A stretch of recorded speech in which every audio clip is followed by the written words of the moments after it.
সামনেই টি-20 বিশ্বকাপ। বিপিএল এর ম্যাচগুলো দেখে জাতীয় দলের ব্যাটিং নিয়েই বাড়ছিল দুশ্চিন্তা।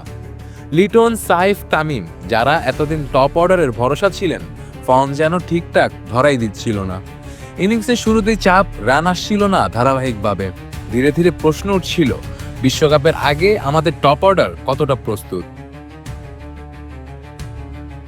ঠিক এমন সময়ই ঢাকার বিপক্ষে ব্যাট হাতে দাঁড়িয়ে গেলেন তানজিদ হাসান তামিম। 43 বলে 76 রানের এক দাপুটে ইনিংস, 7টি চার, 5টি ছক্কা, স্ট্রাইক রেট 176.74।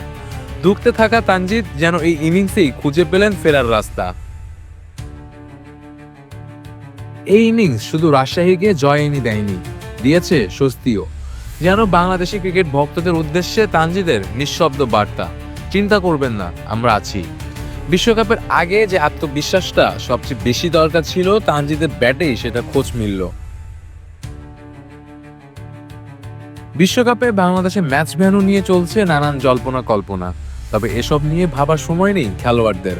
ব্যাট বল হাতে নিজেদের প্রস্তুত করার সবচেয়ে বড় মঞ্চ এখন এই বিপিএল।